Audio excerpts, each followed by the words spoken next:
교육이라는 것은 모든 분야의 기초가 된다는 점에서 더 나은 내일을 꿈꾸는 우리에게 빼놓을 수 없는 주제라고 생각합니다. 제가 생각하는 우리나라 교육은 하지만 물론 높은 학구열과 같은 특유의 장점이 있습니다. 하지만 교육의 궁극적인 본질이었던 인간의 가치를 드높이자라는 것과는 괴리감이 생긴 것 같습니다. 왜냐하면 교육의 주체가 더 이상 학생이 아니기 때문에 배움에 있어서 학생의 주체성과 그리고 진정성이 상실된 것 아닐까요? 저는 교육의 주체는 학생이어야 된다고 생각합니다. 왜냐하면 그들이 배움의 주인공이며 그들이 배우기 때문이지요. 하지만 학생들은 이제 교육을 바꿀 만한 사회적 위치에 있지 않습니다. 그렇기 때문에 이 사회적 위치에 있는 사람들의 관심이 필요합니다. 이를 어떻게 해결할 것인가 라는 고민을 해왔었는데 작년에 문득 든 생각이 지금 이제 막 12년의 학교 교육을 겪은 저는 지금 이제 막 느끼고 있는 상태입니다. 학교 교육이 이렇구나. 하지만 이제 시간이 지나면 제가 까먹게 되겠지요. 하지만 까먹기 전에 다큐멘터리와 책으로 이 내용을 담자. 그리고 이것을 공유하자. 그러면 되게 의미가 있지 않을까. 제가 할 수 있는 것이 이것 아닐까라는 생각을 하였습니다. 그렇기 때문에 전 이 다큐멘터리를 만들고 싶은데 아직 부족한 게 너무 많습니다. 모르는 게 너무 많습니다. 여러분의 도움이 절실히 필요합니다. 도움을 꼭 주세요.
우리나라 아동 청소년들에게 삶의 만족도를 조사해봤더니 OECD 국가 중 꼴찌를 했습니다.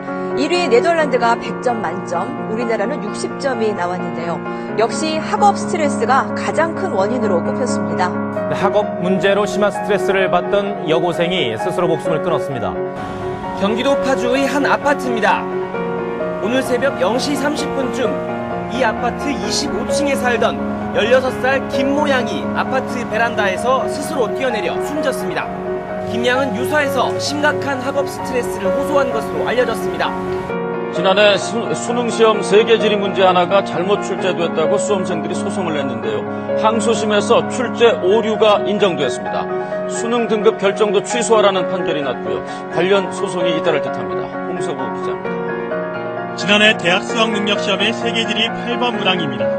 북미자유무역협정 나프타와 유럽연합 EU를 비교해 맞는 내용을 고르는 문제입니다. 당시 정답은 2번. 하지만 수험생 김모 씨 등은 정답이 없다며 소송을 냈습니다. 문제에 표기된 2012년 기준 통계론 북이 디귿이 답이 아니라는 겁니다. 이에 대해 1심은 현실이 그렇더라도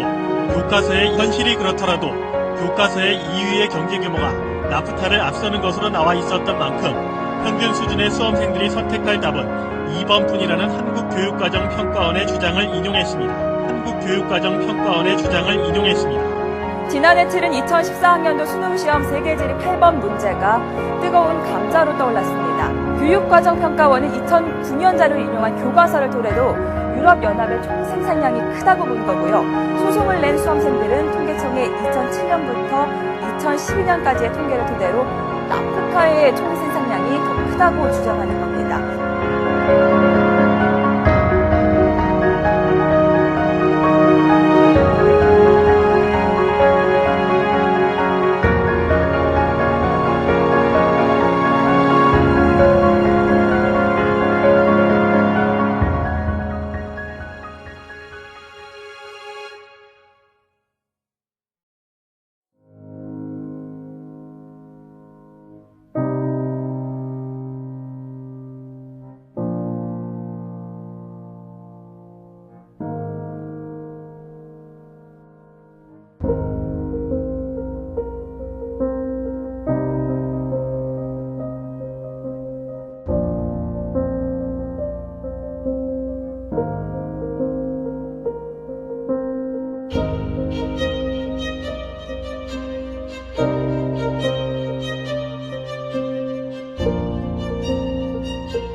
생각합니다.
아 어색해. 아 어색해.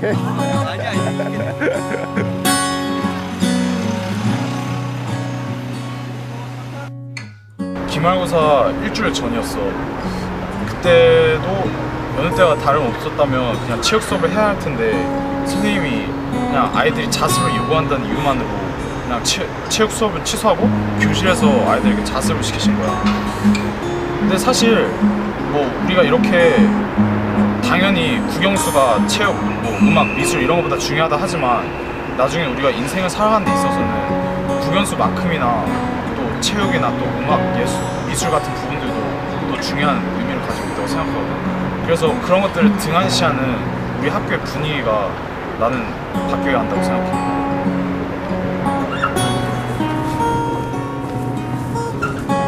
여기는 덕수궁.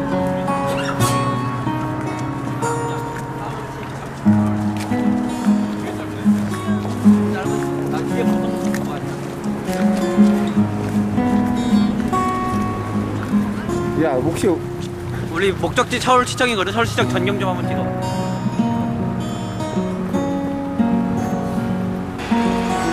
여기는 서울광장 스케이트장.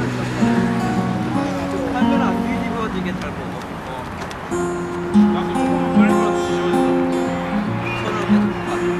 이거 머리 들어가? 어떻게 안 들어갈 것 같은데? 출발. 야 아까보다 나 좋아. 나아지고 있어. 아까보다 나. 우리 막 8번째에서 짱짱하겠지. 내가 고등학교 때 교육봉사활동을 했는데 이제 성남에 사는 저소득층 초등학생을 대상으로 내가 영어를 가르친 적이 있어. 근데 내가 그냥 던지는 말로 너네 학교 생활 재밌니? 라고 물어본 적이 있는데 진짜 한 명도 재밌다고 말하는 애가 없고 전부 다 막 자기 너무 불행하대. 그래서 왜 불행하니라고 물어봤더니 자기 너무 공부를 못해서 난 인생이 행복하지가 않대. 그래서 나는 정말 공부를 못하는 게 어떻게 학교 생활이 재미없는 게 될 수가 있고 또 그게 어떻게 자기 인생이 불행하다고까지 말을 할 수가 있는지.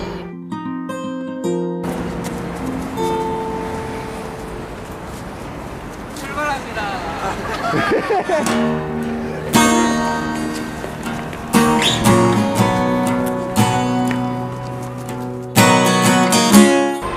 때 우리 학교 필수 과목으로 한국사가 있었잖아. 근데 그 한국사를 공부하면서 애들이 관심도 되게 많았고 열심히 공부하는 과목 중 하나였는데 3학년 때 필수 과목이 아니고 나서 한국사를 공부하는 친구가 엄청 적어지더라고. 그래서 그 이유를 생각해보니까 한국사를 사회탐구 과목을 선택했을 때 평점이 잘 안 나오는 것도 있고, 그리고 또 어려운 과목이기도 하니까 애들이 좋아하는 과목임에도 불구하고 포기를 하는 경우가 많은 것 같아.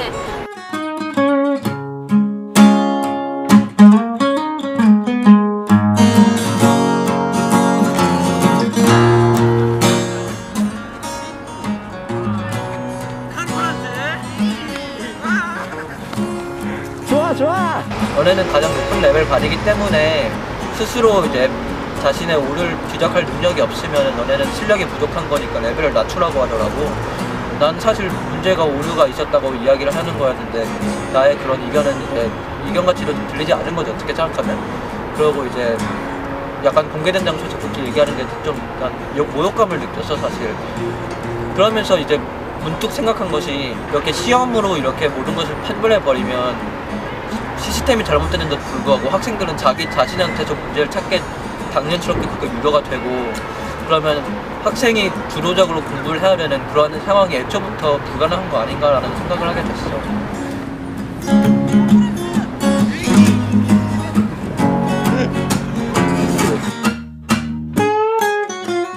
내가 중학교 1학년 때 컴퓨터 시간이 있었어. 선생님께서 중간고사 때 70점을 못 넣은 애들은 펜 색깔을 바꿔서 시험지 전체를 2번을 쓰라고 하셨어. 근데 나는 펜 색깔을 바꾸는 게 그렇게 중요한 거라고 생각을 안 해서 그냥 펜 색깔을 안 바꾸고 시험지 전체를 2번 썼는데, 선생님께서 그거를 지적하시면서 그날 수업 시간 한 교시 내내 나한테 의자를 들고 있으라고 하고 또 펜 색깔을 바꿔서 다시 써오라고 하셨어.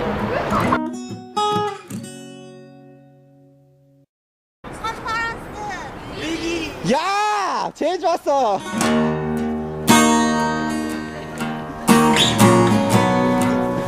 자, 이제 다음 목적지는 어디신가요? 가정마당이죠. 이제 마지막 걱정. 초등학교 영어 수업 시간이었는데 초등학교니까 아무래도 애플, 홀스, 하우스 이런 기본적인 단어를 배우고 있었어. 그런데 갑자기 어떤 친구가 손을 들더니 선생님한테 하우스는 왜 하우스라고 읽어요? 이렇게 질문을 하는 거야. 그땐 나도 처음에 좀 이상하다고 생각을 했었어. 왜 저런 질문을 하지? 그래서 선생님도 하우스니까 하우스라고 읽지 왜 그런 당연한 것을 묻느냐 이런 식으로 대답을 하셨어. 근데 그 친구는 정말 답답하고 궁금한 표정으로 자기는 왜 하우스를 하우스라고 읽는지 모르겠다는 거야. 그래서 그때 그 수업 시간에 선생님은 그 애의 질문에 답변을 제대로 해주시지 않고 넘어갔었는데, 조금 지나고 생각을 해보니까 그 친구는 정말 근본적인 궁금함을 물었던 것이더라고.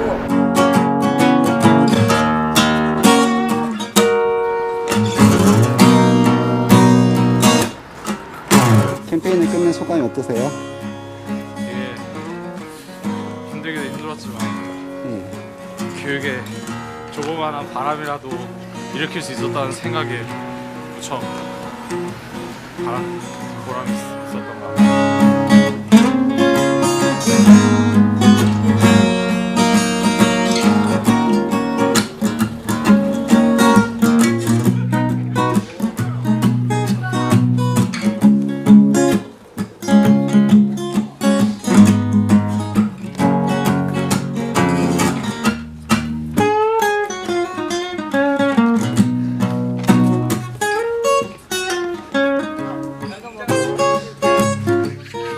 했습니다!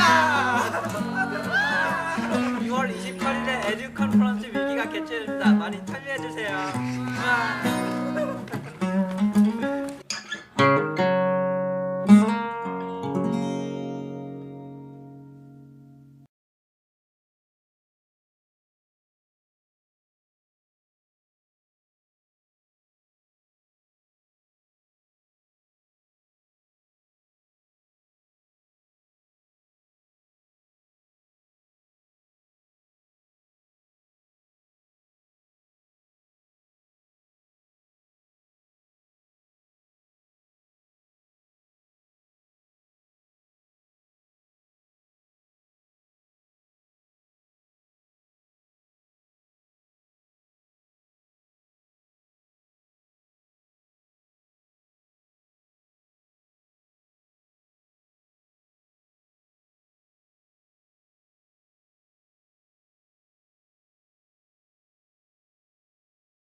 이른 아침부터 함께해주신 여러분 정말 반갑습니다.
시간이 너무 짧은데 게다가 참가자들이 전문가도 아니고 학교 왔는데 파티 플래너 관련 과목이 있다고 해서 왔는데 없어.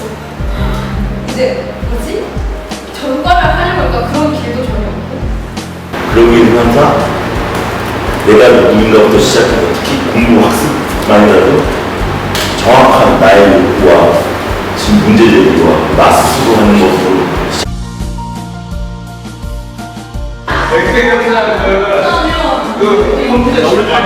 안녕하세요 여러분. 지금 위기한테 혹시 고민하시는 여러분에게 보여드리고 싶은 게 있어요. 이걸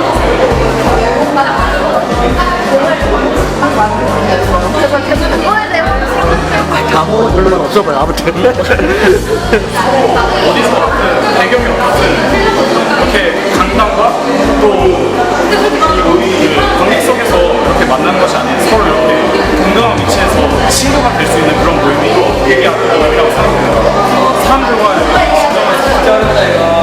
진정한 친구를 만들고 싶은 게 위기 앞에 모델 꼭 부르는 거였으면 좋겠어요.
이것이 잘 비교되면 그동안에 그렇게 많은 사람이 얘기했던 지식학습이 따라오게 돼 있는 거예요.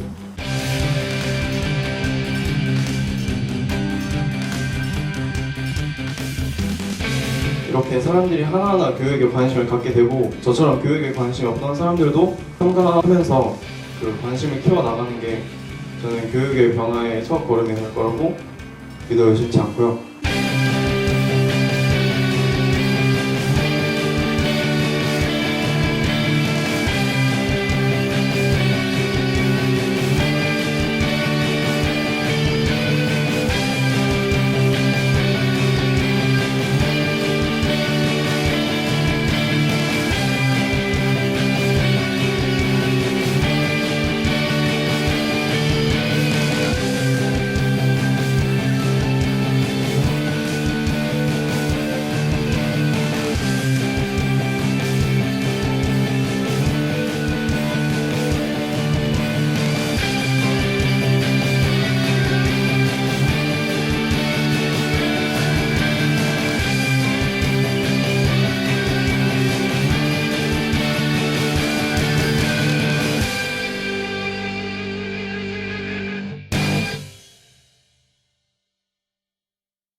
저는 원래 저희 꿈은 IT 프로그래머, 컴퓨터 프로그래머가 되는 게 저희 꿈이었어요. 나는 프로그래머가 꿈이니까 IT 공부를 하고 싶다.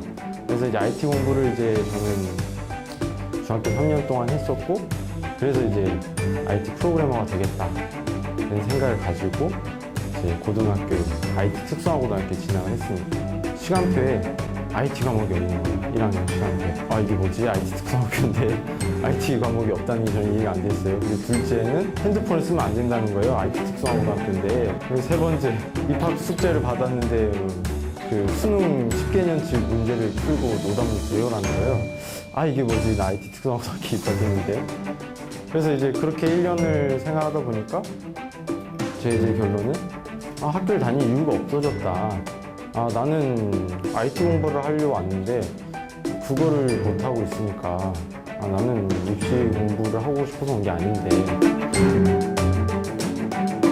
학교는 왜 불행한가? 교육은 왜 인간을 불행하게 만드는가?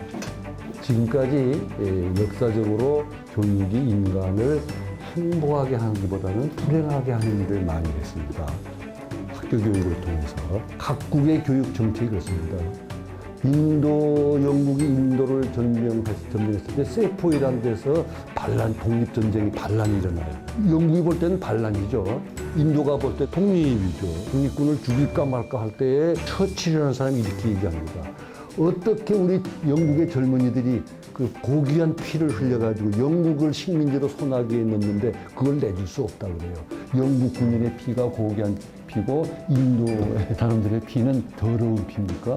그게 국회 연설문에 나와 있어요. 20세기가 낳은 위인이라는데 그게 위인이에요? 잘 생각해 봐야 됩니다. 알겠어요? 광개토 대왕이 우리의 대왕 자랑거리예요. 광개토 대왕이 우리의 자랑스러운 영광스러운 대왕이라면 이등방문, 우리나라를 집어삼킨 이등방문이가 위인인 거예요.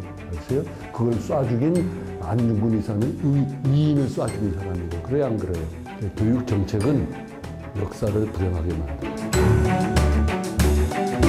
아쇼카는 지난 35년 동안 우리 사회의 다양한 사회 문제들에 대해서 기존과는 다른 굉장히 새롭고 혁신적인 그런 방법으로 사회 문제를 해결하는 사람들, 그런 소셜 앙터프러너들을 발굴하고 선정하고 그분들을 지원해서 그분들이 더 많은 임팩트를 낼 수 있도록 하는 일들을 해온 곳이에요. 이런 굉장히 탁월한 사회를 변화시키는 사람들, 뭔가 공통점이 있지 않을까. 공감 능력, 리더십, 팀워크하고 체인지 메이킹. 그래서 이런 네 가지의 특징들이 사실은 지금 이런 급변하는 시대에 앞으로는 우리가 닥치게 될 문제들은 이 인류가 한 번도 겪어보지 못한 문제들이 지금 닥쳐오고 있잖아요. 어떻게 보면 이미 답은 없어요. 과거에서 답을 찾을 수 없습니다, 더 이상. 이제 우리가 그 답을 만들어내야 되는 시점이기 때문에 어떻게 하면 모든 사람들이 소외되거나 배제되거나 거기서 희생되지 않고 이런 변화 속에서 변화를 오히려 만들어내는 능동적인 변화 주체자가 되게 할 수 있을 것인가.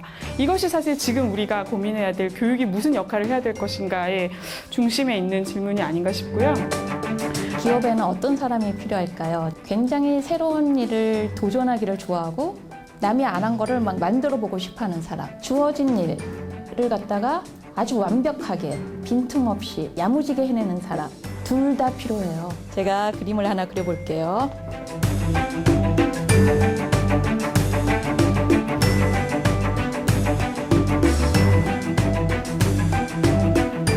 이해가 되세요? 우선 A타입은 어떤 사람이냐면요. 새로운 거를 시도하고 남들이 안 해봤던 것들을 갖다 뭔가 만들어내려는 사람들. 이런 사람들은 성공을 하면 그게 조직에 미치는 영향은 엄청나게 커요. 조직이 한 단계를 더 성장할 수도 있는. 근데 이 A타입의 사람들이 이 사람들이 한 번에 성공할까요? 실수를 많이 하지만 조직에 있어서 그 사람의 실수가 뭐 크게 문제되거나 그러지는 않아요. B타입들은 이 사람들이 실수를 안 하는 게 조직이 망하지 않는 길이에요. 우리나라의 교육 시스템은 어때요? 대부분의 많은 사람들을 B타입으로 만들어내는 데 맞춰진 것 같아요. 실수 안 하기가 결국은 이 B타입 사람들을 만들어내겠죠. 지금 기업에서 더 많이 필요로 하는 사람이 누굴까? 지금 더 희소한 사람들이 누굴까? 더 기업에 많이 있어야 하는데도 불구하고 부족한 사람이 누굴까? A타입이죠.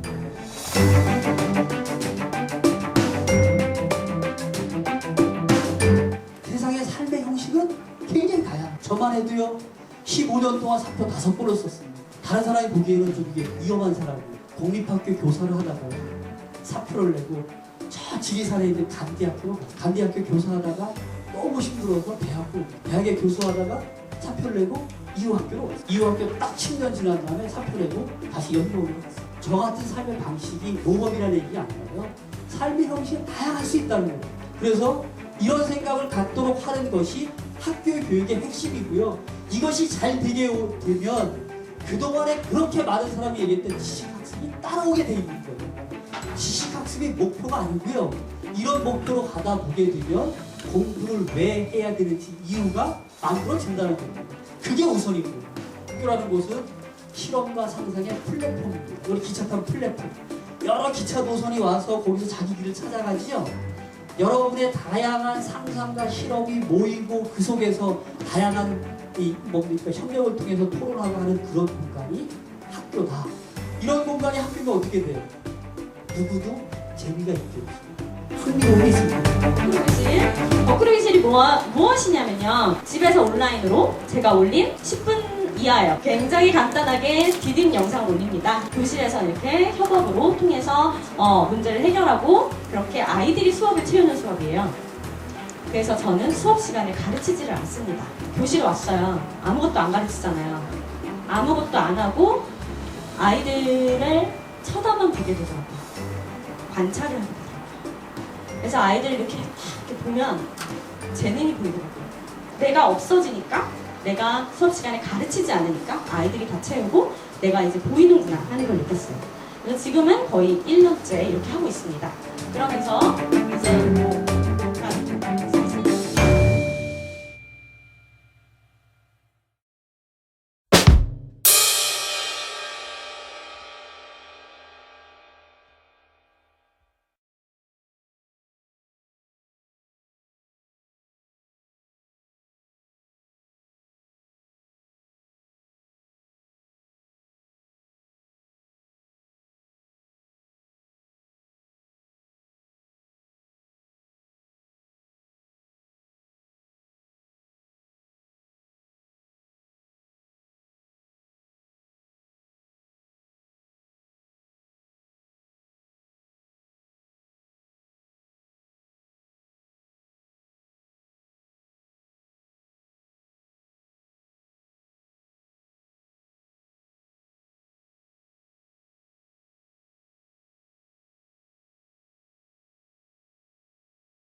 손재훈, 이상명입니다.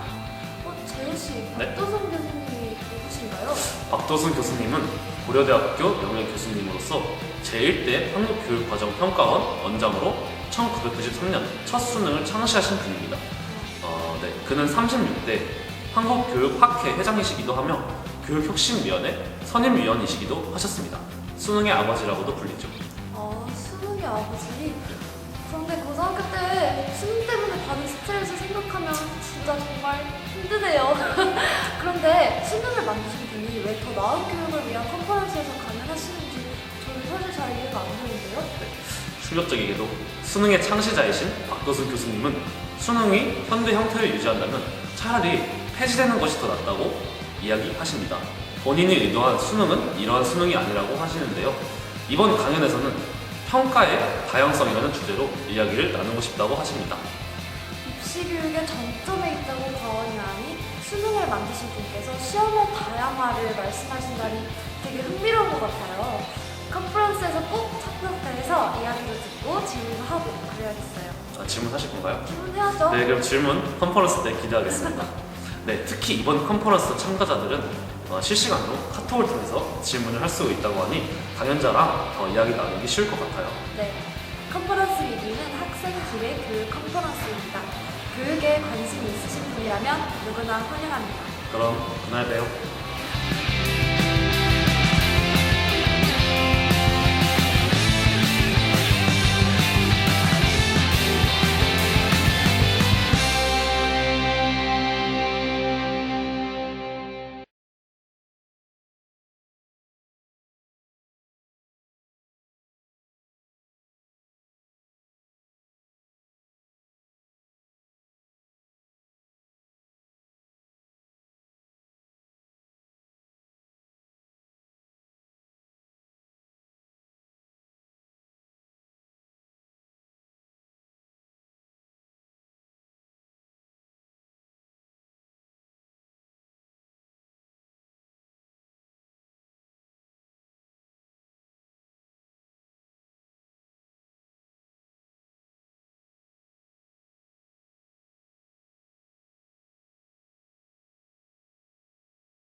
안녕하세요.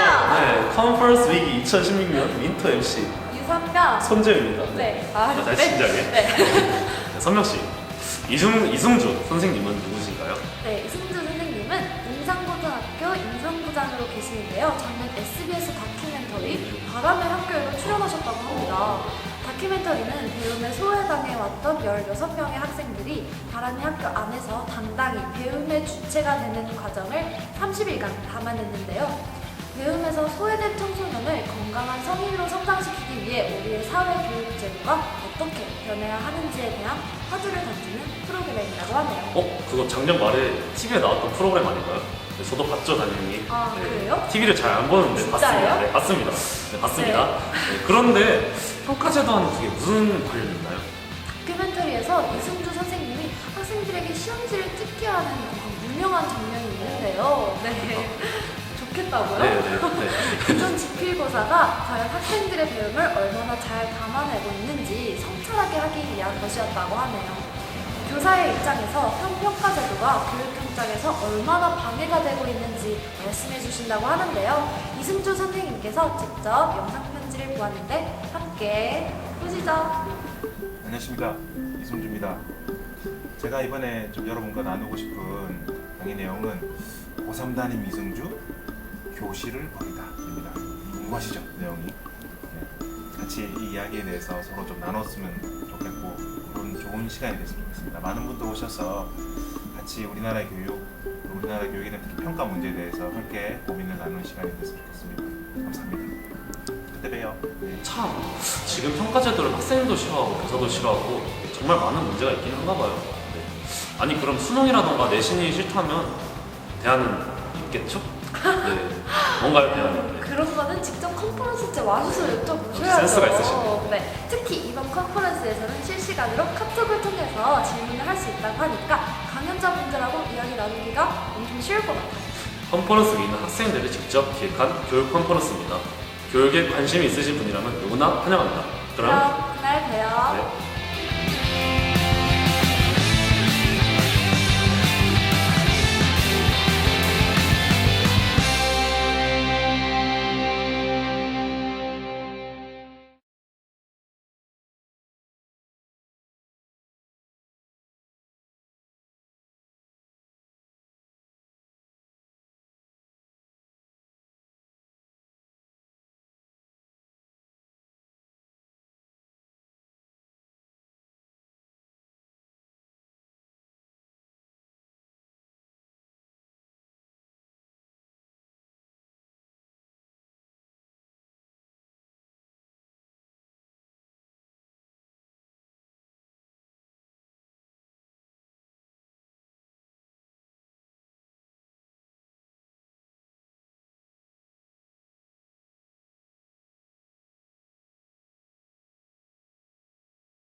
안녕하세요. 네, 컨퍼런스 위기 2016 윈터 MC 손재우. 이상명입니다.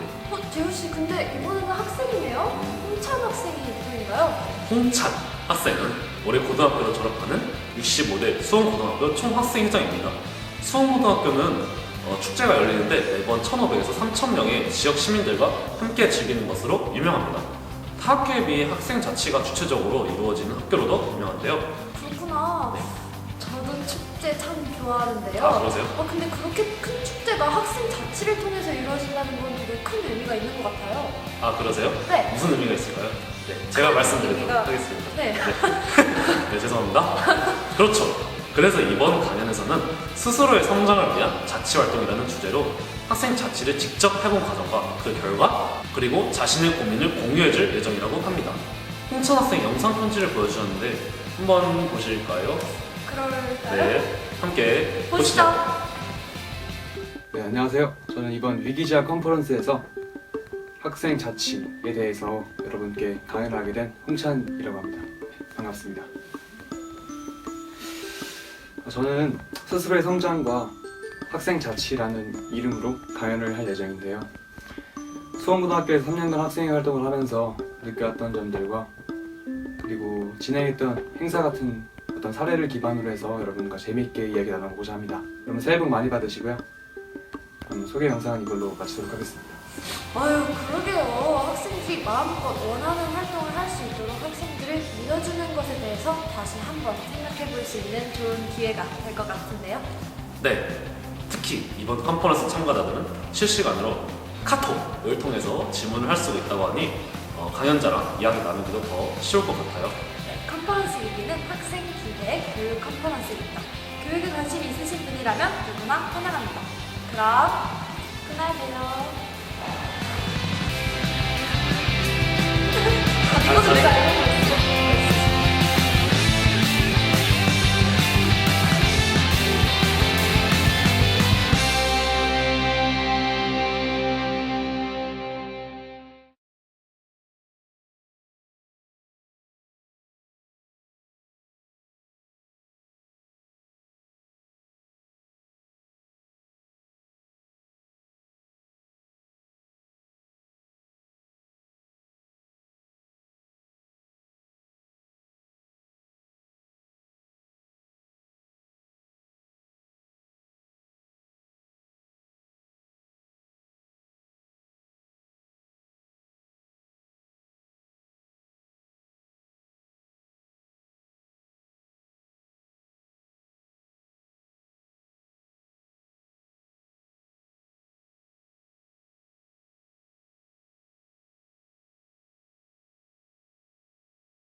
안녕하세요. 컨퍼런스 위기 2016년 윈터 MC 이선명. 손지우입니다. 선명씨, 김성현 선생님은 어떤 분이신가요? 네, 김석윤 선생님은 더불어가는 교육터길이라는 대한학교의 김자비 교사입니다. 더불어가는 교육터길은 기존 입시와 교육에 대한 비판으로 시작되어 학생 스스로 타인과 더불어가는 삶을 살기 위한 교육을 위해서 노력하는데요. 특히 학칙을 온전히 학생이 제정하는 등 이상적인 학생 자치 활동을 돕고 있는 학교입니다. 여기 학생들이 받는 학칙이 있는데 제가 한번 읽어보겠습니다. 더불어가는 배움터길 학생 규칙, 매너가 학교를 만든다. 모바일 기기, 수업 시간 외에는 모조리 사용 가능해. 네, 굉장히 참신한데요. 이번 김석윤 선생님은 어떤 내용으로 강연을 해주시나요? 네, 김석윤 선생님은 더불어가는 교육터길에서 학생 자치를 몸소 실천해보신 분으로서 그간의 경험과 사례를 중심으로 학생들의 변화에 대해 말씀해 주실 예정입니다. 선생님께서는 10년간 이러한 교육에 대한 철학을 지켜오신 것이 가장 뿌듯하다고 말씀하셨는데요. 기존 학교에서는 볼 수 없었던 학생 자체에 대한 이야기를 들려주실 것 같습니다. 김성현 선생님의 영상 편지를 함께 보시죠. 네, 안녕하세요. 경기도 여왕에 있는 중고등대안학교 더불어가는 배움터길의 대표교사 김석윤이라고 합니다. 이렇게 뜻깊은 자리에 초대해 주셔서 정말 감사합니다. 위기 컨퍼런스의 좋은 취지가 대한민국 교육 발전에 좋은 영향을 줄 수 있으리라 생각합니다. 제가 준비한 강연 주제는 자치, 스스로 서는 교육입니다. 대안학교에서는 자치 영역을 교육적으로 어떻게 풀어가는지 말씀드리려고 합니다. 많은 분들이 오셔서 유쾌하고 즐겁고 행복한 이야기를 주고받았으면 좋겠습니다. 감사합니다. 사실 학생이 학칙 제정 과정에 참여하도록 존중해 주는 것이 저는 약간 상상이 안 되는데 개인적으로 매우 기대가 되는 강연입니다. 가끔 너무 답답하거나 그러시지는 않았을까요? 네, 그럼 컨퍼런스 때 직접 와서 여쭤보세요. 네. 특히 이번 컨퍼런스 참가자들은 카톡을 통해서 실시간으로 질문을 할 수 있다고 하니까 강연자랑 이야기 나누기가 훨씬 더 쉬워질 것 같습니다. 네. 컨퍼런스 위기는 학생들이 직접 기획한 교육 컨퍼런스입니다. 교육에 관심이 있는 분이라면 누구나 환영합니다. 그럼 그날 봬요.